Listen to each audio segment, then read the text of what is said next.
Earphone का use करें। क्या आपने कभी सोचा है कि जिंदगी का सबसे बड़ा बोझ अक्सर समस्याएं नहीं होती, बल्कि हमारा उन समस्याओं को पकड़कर बैठे रहना होता है। हम सबके साथ ये होता है। बीते हुए रिश्तों की याद हमें छोड़ती नहीं, पुरानी गलतियां हमें बार बार कचोटती हैं, आने वाले कल की फिक्र हमें चैन से जीने नहीं देती। यही कारण है कि हम अक्सर वर्तमान का सुख खो देते हैं। निक ट्रेंटन इस किताब में यही समझाते हैं कि लेटिंग गो का मतलब हार मान लेना नहीं है, बल्कि इसका मतलब है उन चीजों से दूरी बनाना जिन्हें हम बदल नहीं सकते। अपनी सोच और भावनाओं को इस तरह संभालना कि वे हमें दबाएं नहीं, और अपने मन को इतना हल्का कर लेना कि हम पूरी तरह से वर्तमान में जी सकें। यह किताब हमें ऐसे टूल्स और तकनीकें देती है जो हमारी रोजमर्रा की भावनात्मक जद्दोजहद को आसान बना सकती है। डाइकोटमी ऑफ कंट्रोल, क्या आपके कंट्रोल में है और क्या नहीं। नॉन जजमेंटल थिंकिंग, अपनी भावनाओं को बिना जज किए स्वीकार करना। सेल्फ डिस्टेंसिंग, हालात को थोड़ी दूरी से देखना। इनके अलावा आगे के अध्यायों में निक बताते हैं कि कैसे हम ओवरथिंकिंग, नेगेटिव स्पाइरल्स और लगातार चलने वाली चिंताओं से बाहर निकल सकते हैं। यह किताब हमें यह सिखाने आई है कि जिंदगी को पकड़कर रखने से नहीं, छोड़ने से आसान बनाया जा सकता है। भावनाओं से भागना नहीं है, बल्कि उन्हें पहचानना और सही तरीके से संभालना है। और सबसे जरूरी, हमें यह सीखना है कि कब पकड़ना है और कब छोड़ देना है। Chapter 1, the art of letting go. Nick Trenton. जिंदगी का सबसे बड़ा बोझ यह नहीं होता कि हमारे पास कितनी समस्याएं हैं, बल्कि यह कि हम उन पर कैसे सोचते हैं और कैसे प्रतिक्रिया देते हैं। निक ट्रेंटन पहले ही अध्याय में बताते हैं कि लेटिंग गो का मतलब सब कुछ छोड़ देना नहीं है, बल्कि यह समझना है कि क्या चीज हमारे नियंत्रण में है और क्या नहीं। डाइकोटमी ऑफ कंट्रोल, ये कॉन्सेप्ट स्टोइसिज्म, स्टोइक दर्शन से लिया गया है। हमारे पास दो तरह की चीजें होती हैं हमारे नियंत्रण में: हमारी सोच, हमारे फैसले, हमारे काम। हमारे नियंत्रण से बाहर दूसरों की राय, भविष्य की घटनाएं, किस्मत। अगर हम अपनी ऊर्जा उन चीजों पर लगाएं जो हमारे कंट्रोल में हैं, तो हमारी परेशानियां आधी हो जाती हैं। लेकिन अगर हम लगातार उन बातों पर फोकस करें जिन्हें हम बदल ही नहीं सकते, तो जिंदगी बोझ बन जाती है। मान लो कि आप एक इंटरव्यू देने जा रहे हैं। आपके कपड़े, आपकी तैयारी, आपका आत्मविश्वास, ये सब आपके कंट्रोल में है। लेकिन इंटरव्यू लेने वाले का मूड, उनकी सोच, कंपनी का बजट, ये सब आपके कंट्रोल से बाहर है। अगर आप बाहर वाली चीजों पर चिंता करेंगे तो स्ट्रेस ही बढ़ेगा, लेकिन अगर आप अपनी तैयारी और आत्मविश्वास पर ध्यान देंगे तो रिजल्ट चाहे जैसा हो, आप मजबूत बने रहेंगे। नॉन जजमेंटल थिंकिंग, निक कहते हैं, हम अपनी भावनाओं को तुरंत जज कर देते हैं। मैं डरा हुआ हूं, मतलब मैं कमजोर हूं। मैं गुस्से में हूं, मतलब मैं बुरा इंसान हूं। लेकिन सच यह है कि भावनाएं सिर्फ इमोशंस हैं, कोई पहचान नहीं। अगर आप उन्हें बिना जज किए देखेंगे तो उनका बोझ हल्का हो जाएगा। सेल्फ डिस्टेंसिंग, इसका मतलब है अपनी स्थिति को थोड़ा दूर से देखना। जैसे मान लो आप परेशान हैं, तो खुद से पूछो, अगर मेरा कोई दोस्त इस हालत में होता तो मैं उसे क्या सलाह देता। इससे आप स्थिति को साफ साफ देख पाएंगे और भावनाओं में डूबेंगे नहीं। पहला अध्याय हमें यही सिखाता है कि हमें यह पहचानना होगा कि कौन सी चीजें हमारे कंट्रोल में हैं और कौन सी नहीं। भावनाओं को बिना जज किए स्वीकार करना जरूरी है, और कभी कभी हालात से दूरी बनाकर देखना चाहिए। जब इंसान ये तीन tool, dichotomy of control, non judgmental thinking, self distancing इस्तेमाल करना सीख जाता है, तभी असली मायने में वह लेट गो करना सीखता है और जिंदगी हल्की हो जाती है। अब मैं तुम्हें निक ट्रेंटन की किताब द आर्ट ऑफ लेटिंग गो का चैप्टर 2, ओवर थिंकिंग का जाल सुनते हैं। क्या आपने कभी नोटिस किया है कि कई बार हम किसी छोटी सी बात को इतना सोचते हैं कि वो पहाड़ जैसी लगने लगती है? अगर मैंने ये गलती कर दी तो लोग मेरे बारे में क्या सोचेंगे? कल कुछ गलत हो गया तो? यही ओवर थिंकिंग है, यानी एक ही विचार को बार बार चबाना जब तक वह चिंता और डर में बदल न जाए। निक ट्रेंटन बताते हैं कि ओवर थिंकिंग का सबसे बड़ा नुकसान यह है कि यह हमें वर्तमान से बाहर निकाल देता है। हम या तो अतीत की गलतियों पर पछताते रहते हैं या फिर भविष्य की फिक्र में घुटते रहते हैं। नतीजा, आज का दिन निकल जाता है और हम जी ही नहीं पाते। ओवर थिंकिंग हमारे दिमाग की प्रॉब्लम सॉल्विंग मशीन का दुरुपयोग है। हमारा दिमाग हर समस्या का हल ढूंढना चाहता है, लेकिन जब हल तुरंत नहीं मिलता तो वही विचार बार बार घूमने लगते हैं। इससे चिंता, डर और तनाव बढ़ता है। मान लो कि रीना नाम की एक लड़की है जिसे ऑफिस में प्रेजेंटेशन देना है। उसने तैयारी कर ली है, स्लाइड्स भी ठीक हैं, लेकिन रात को सोते वक्त उसके दिमाग में ख्याल आने लगा, अगर मैं स्टेज पर फंस गई तो, अगर सब हंसने लगे तो, अगर बॉस को अच्छा ना लगा तो। असल में अभी कुछ हुआ ही नहीं है, लेकिन ओवर थिंकिंग ने उसके मन में डर का ऐसा माहौल बना दिया कि नींद उड़ गई। जबकि सच्चाई ये थी कि अगर वो आराम से प्रेजेंटेशन देती तो सब ठीक रहता। निक ट्रेंटन इस जाल से निकलने के लिए कुछ आसान तरीके बताते हैं। 1. Name the thought. जब भी ओवर थिंकिंग शुरू हो, खुद से कहो, ये बस एक विचार है, कोई हकीकत नहीं। नाम देने से आप विचार से थोड़ा दूरी बना लेते हो। 2. Time limit. थिंकिंग। अगर कोई चिंता बार बार आ रही है तो तय करो, मैं इस बारे में सिर्फ 10 मिनट सोचूंगा, फिर छोड़ दूंगा। 3. Bring back to present. अपने ध्यान को वापस अभी में लाओ। गहरी सांस लो, आसपास की चीजें देखो या कोई छोटा काम करो। इससे दिमाग का फोकस बदल जाएगा। ओवरथिंकिंग असली समस्या नहीं है, बल्कि यह हमारी सोच की आदत है। जब हम विचारों को पहचानना और नियंत्रित करना सीखते हैं, जब हम अभी में जीना सीखते हैं, तभी हम इस जाल से बाहर निकल सकते हैं। निक कहते हैं, विचारों का पीछा मत करो, उन्हें आते जाते देखो, जैसे आकाश में बादल गुजरते हैं। अब मैं तुम्हें निक ट्रेंटन की किताब द आर्ट ऑफ लेटिंग गो का चैप्टर 3 नेगेटिव स्पाइरल से बाहर निकलना सिखाऊंगा। क्या कभी ऐसा हुआ है कि एक बुरी सोच से शुरुआत हुई और देखते ही देखते पूरा मूड खराब हो गया? सुबह ऑफिस जाते वक्त बस लेट हो गई, गुस्सा आया, फिर लगा आज दिन खराब जाएगा। फिर छोटी सी गलती हुई तो लगा मैं तो हमेशा फेल हो जाता हूं। यही है नेगेटिव स्पाइरल, यानी एक नेगेटिव सोच से शुरुआत होकर लगातार नकारात्मक विचारों और भावनाओं का सिलसिला। निक ट्रेंटन कहते हैं कि नेगेटिव स्पाइरल का असली खतरा यह है कि यह हमें सेल्फ डाउट और होपलेसनेस में धकेल देता है। छोटी सी घटना पूरी जिंदगी का आईना लगने लगती है। हम मानने लगते हैं कि मैं ही खराब हूं, मेरी किस्मत ही खराब है। असल में यह हमारी सोच का भ्रम है, सच नहीं।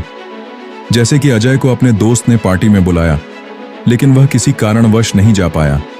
अजय के दिमाग में विचार आने लगे, दोस्त मुझे सीरियसली नहीं लेता, शायद वो मुझसे दूर हो रहा है, शायद लोग मुझे पसंद ही नहीं करते। देखा, एक छोटा सा इवेंट एक पूरी नेगेटिव स्पाइरल में बदल गया, जबकि असलियत ये थी कि दोस्त ने बस मजाक में बुलाया था और उसे कोई फर्क ही नहीं पड़ा कि अजय नहीं आया। निक ट्रेंटन 3 मुख्य टूल्स जो नेगेटिव स्पाइरल्स तोड़ते हैं। 1. Catch the trigger. ध्यान दो कि स्पाइरल कहां से शुरू हुआ। बस लेट होने से मेरा पूरा मूड क्यों बिगड़ा? ट्रिगर पकड़ते ही आधी लड़ाई जीत जाते हो। 2. Challenge the thought. अपने दिमाग से पूछो, क्या यह सच में सच है? क्या इसके लिए मेरे पास कोई पक्का सबूत है? अक्सर जवाब मिलेगा, नहीं। 3. Shift the perspective. अपनी नजर बदलो। बस लेट हुई, लेकिन मैं अगली पकड़ सकता हूं। आज गलती हुई, लेकिन मैंने सीखा कि कल कैसे बेहतर करना है। नेगेटिव स्पाइरल्स को रोकने का तरीका यह नहीं है कि आप उन्हें पूरी तरह मिटा दो, बल्कि यह है कि आप उन्हें पहचानना और चुनौती देना सीखो। हर विचार को सच मत मानो, उसे सवालों के कटघरे में खड़ा करो और फिर अपने फोकस को पॉजिटिव दिशा में मोड़ो। निक कहते हैं, विचार शक्तिशाली होते हैं, लेकिन आप उनसे भी ज्यादा शक्तिशाली हैं। अब मैं तुम्हें निक ट्रेंटन की किताब द आर्ट ऑफ लेटिंग गो का चैप्टर 4 हिंदी में समझाता हूं।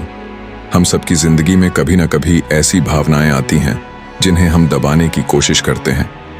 गुस्सा मत करो, ये गलत है। डर दिखाना कमजोरी है। रोना नहीं चाहिए, ये बेवकूफ़ी है। लेकिन सच ये है कि भावनाओं को दबाने से वे खत्म नहीं होती, बल्कि और मजबूत होकर लौटती हैं। निक ट्रेंटन बताते हैं कि लेटिंग गो का मतलब भावनाओं को अनदेखा करना नहीं है, बल्कि उन्हें पहचानना, स्वीकारना और समझना है। अगर आप गुस्से में हैं, तो यह मान लो कि हाँ, मुझे गुस्सा आ रहा है। अगर आप दुखी हैं, तो यह मानो कि हाँ, मैं दुख महसूस कर रहा हूँ। भावनाओं से भागने के बजाय उनसे दोस्ती करना ही सच्ची आजादी है। मान लो कि सुरभि का इंटरव्यू खराब हो गया।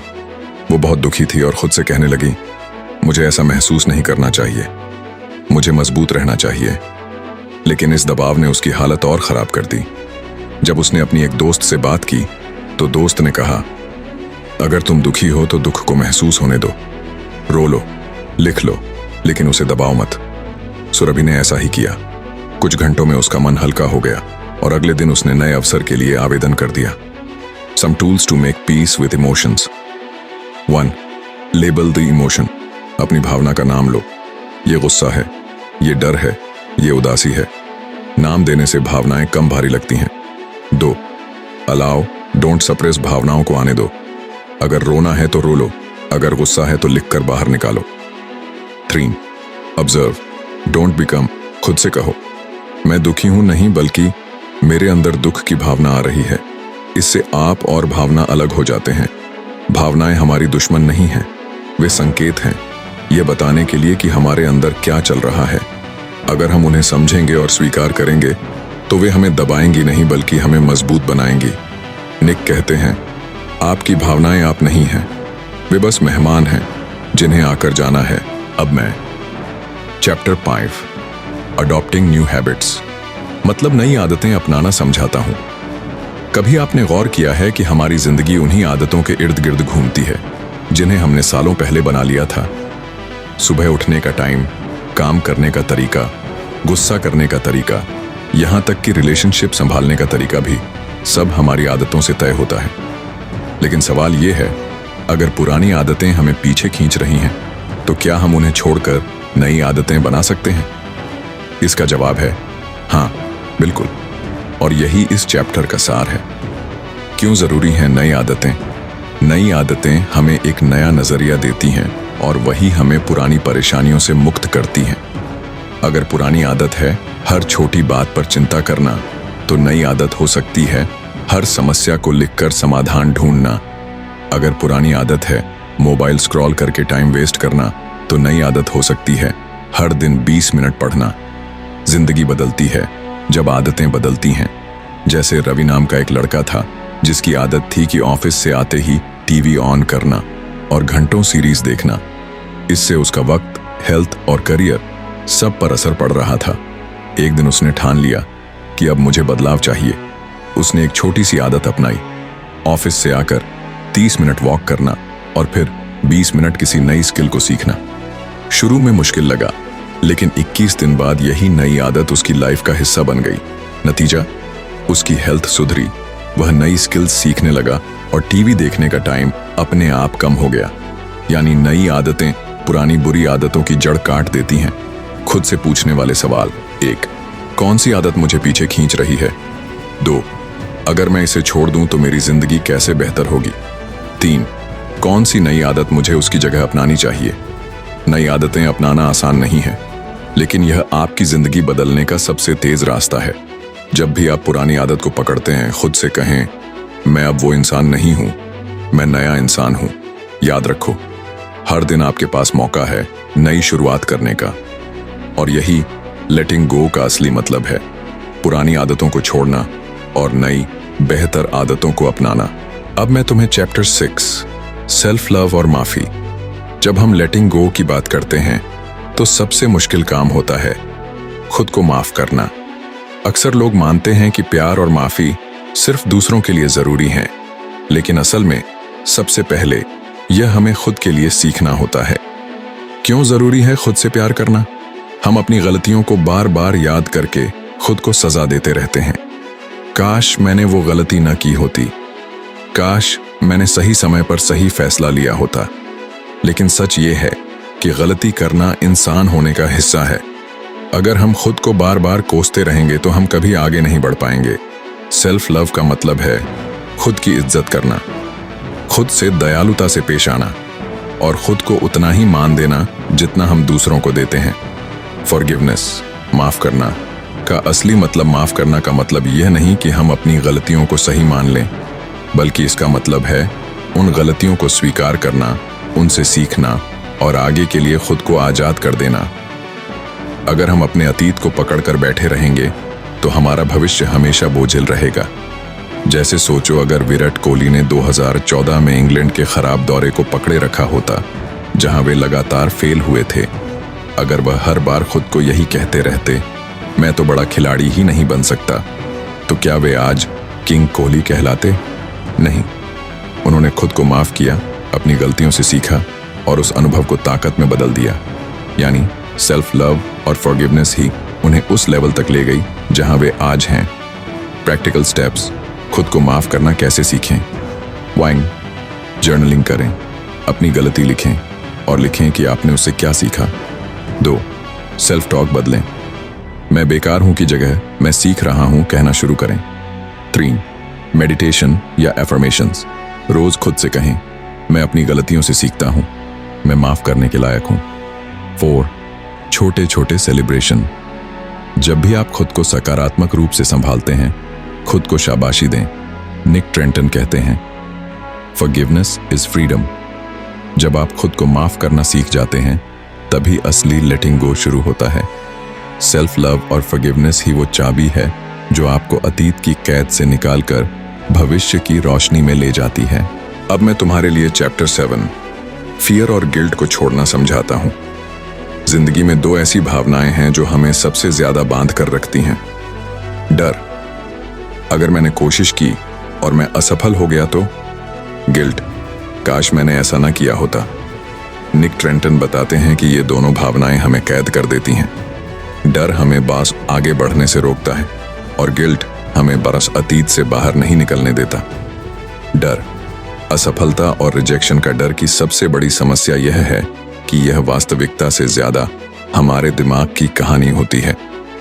हम सोचते हैं कि अगर हम असफल हुए तो लोग हंसेंगे, अगर हम नई चीज आजमाएंगे तो शायद सब गलत हो जाएगा। लेकिन हकीकत यह है कि असफलता ही हमें सफलता के करीब लाती है। अगर इलॉन मस्क ने डर को पकड़ कर रखा होता तो वह स्पेसएक्स कभी लॉन्च नहीं करते। पहली 3 रॉकेट्स फेल हुई, पूरा विश्व कह रहा था यह आदमी पागल है, लेकिन उन्होंने चौथी बार कोशिश की और वही रॉकेट दुनिया को बदल गया।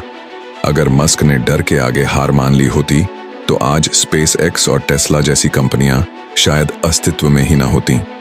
गिल्ट, अतीत की गलतियों का गिल्ट हमें अंदर से खाता है। हम सोचते रहते हैं कि काश मैंने वो फैसला ना लिया होता, काश मैंने उस इंसान को चोट ना पहुंचाई होती। लेकिन गिल्ट से समस्या यह है कि यह सुधार नहीं लाता, सिर्फ बोझ बढ़ाता है। अतीत की गलती को बदलना हमारे बस में नहीं है, लेकिन उससे सीख लेना और खुद को बेहतर बनाना हमारे बस में है। सोचो, अगर MS धोनी ने 2011 वर्ल्ड कप फाइनल से पहले यही गिल्ट पकड़ा होता कि 2007 वर्ल्ड कप में भारत ग्रुप स्टेज में ही बाहर हो गया, सब मुझ पर उंगली उठा रहे हैं, तो क्या वे 2011 के फाइनल में वह आइकॉनिक छक्का मार पाते? नहीं। उन्होंने गिल्ट छोड़कर उससे सीख ली और पूरे आत्मविश्वास के साथ मैदान पर उतरे। यही वजह है कि आज भी उनका नाम भारत के महानतम कप्तानों में लिया जाता है। फियर और गिल्ट से कैसे मुक्त हों? 1. वर्स्ट केस सिनेरियो सोचें, सबसे बुरा क्या होगा? अक्सर जवाब उतना बड़ा नहीं होता जितना हम डरते हैं। 2. एक्शन लें, डर का इलाज है छोटी छोटी कोशिशें करना। 3. गिल्ट को लिखें और छोड़ें, जर्नलिंग में लिखें कि आपने गलती से क्या सीखा और फिर पन्ना फाड़ दें। 4. सेल्फ कंपैशन प्रैक्टिस करें, खुद से वैसे ही पेश आए जैसे किसी प्रिय दोस्त से आते। 5. फोकस ऑन प्रेजेंट, याद रखें गिल्ट अतीत में है, डर भविष्य में है, लेकिन जिंदगी सिर्फ वर्तमान में जी जाती है। निक ट्रेंटन कहते हैं, fear is a story of the future, guilt is a story of the past, both steel your present. जब आप डर और गिल्ट को छोड़ देते हैं, तभी आप वास्तव में आजाद होकर जी पाते हैं, और यही लेटिंग गो की असली ताकत है। अब मैं तुम्हारे लिए सुनाता हूं चैप्टर 8, माइंडफुलनेस और प्रेजेंट में जीना। हमारी जिंदगी का सबसे बड़ा सच ये है कि वर्तमान ही असली समय है, लेकिन अक्सर हम या तो अतीत की यादों में फंसे रहते हैं या फिर भविष्य की चिंता में उलझे रहते हैं। अतीत हमें दुखी करता है, भविष्य हमें बेचैन करता है, लेकिन वर्तमान ही हमें शांति और खुशी दे सकता है। निक ट्रेंटन कहते हैं कि माइंडफुलनेस यानी हर पल को पूरी जागरूकता के साथ जीना, ये सिर्फ योग या मेडिटेशन नहीं है, बल्कि एक जीवन जीने का तरीका है। माइंडफुलनेस क्यों जरूरी है? 1, यह हमें चिंता और तनाव से बाहर लाता है। 2, यह हमारे रिश्तों को गहरा बनाता है। 3, यह हमारी छोटी छोटी खुशियों को बड़ा बना देता है।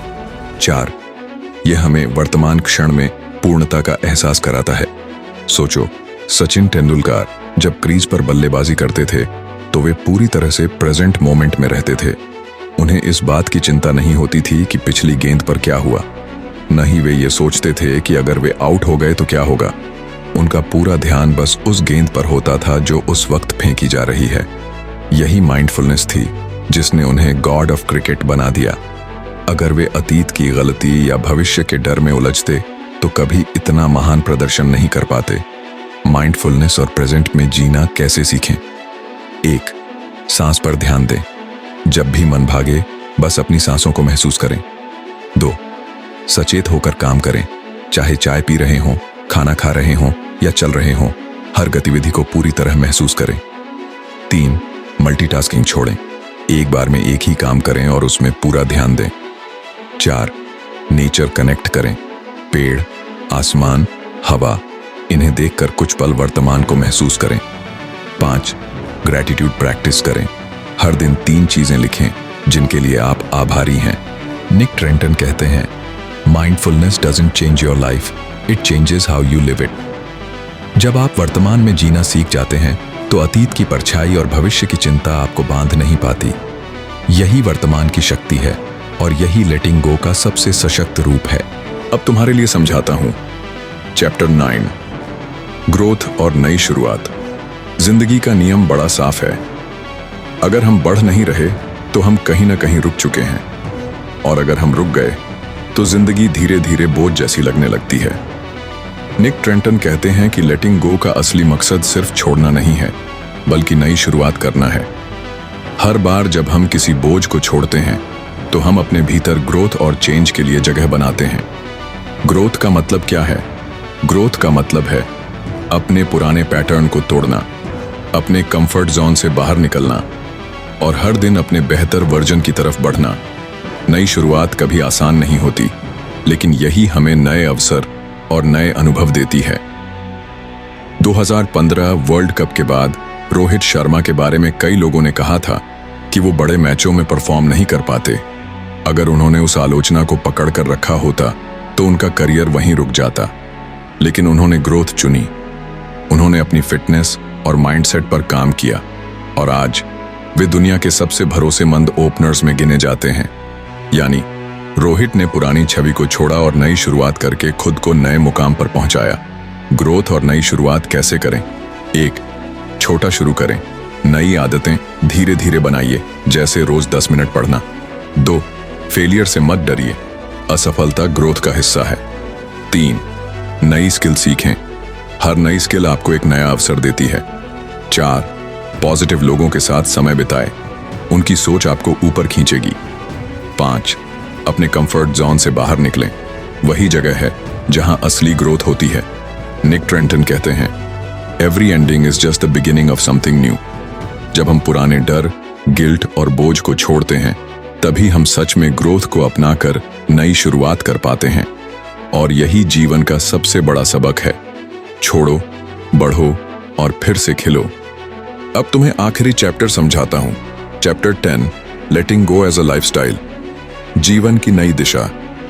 अब तक हमने सीखा कि कैसे अतीत, डर, गिल्ट और रिश्तों का बोझ छोड़ना है, लेकिन निक ट्रेंटन कहते हैं कि लेटिंग गो सिर्फ एक बार का काम नहीं है, यह जीवन जीने का एक तरीका है। जैसे हम रोज सांस लेते हैं, वैसे ही रोज हमें छोड़ना सीखना होता है। हर दिन, हर पल हमें तय करना होता है कि किस चीज को पकड़ कर रखना है और किसे छोड़ देना है। लेटिंग गो को लाइफस्टाइल क्यों बनाना चाहिए?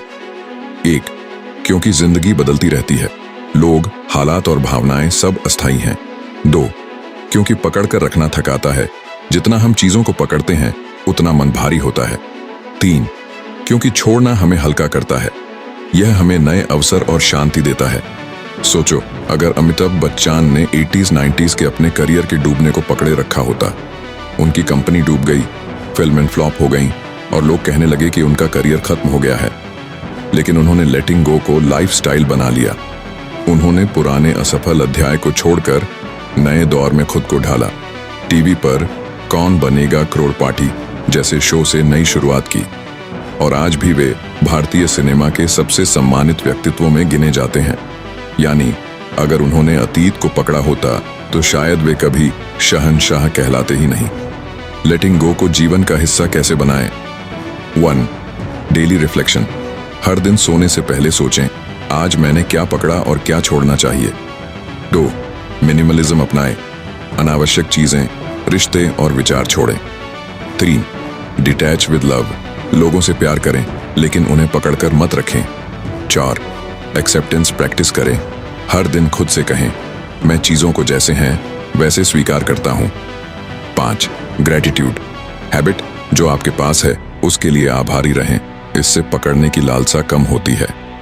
निक ट्रेंटन कहते हैं, letting go is not the end, it is the way to truly begin. जब हम लेटिंग गो को लाइफस्टाइल बना लेते हैं तो जिंदगी सिर्फ जीने लायक नहीं बल्कि खूबसूरत हो जाती है। हम हल्के, स्वतंत्र और सच में प्रेजेंट में जीने लगते हैं। यही है द आर्ट ऑफ लेटिंग गो का असली संदेश। पकड़ो कम, छोड़ो ज्यादा और जियो पूरी तरह। तो दोस्तों, यही था निक ट्रेंटन की किताब द आर्ट ऑफ लेटिंग गो का सफर।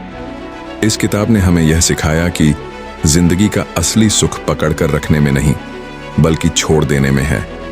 जब हम डर, गिल्ट और अतीत के बोझ को छोड़ देते हैं तभी ग्रोथ और नई शुरुआत की राह खुलती है। और जब हम लेटिंग गो को लाइफस्टाइल बना लेते हैं तो जिंदगी सिर्फ जीने लायक नहीं बल्कि खूबसूरत हो जाती है।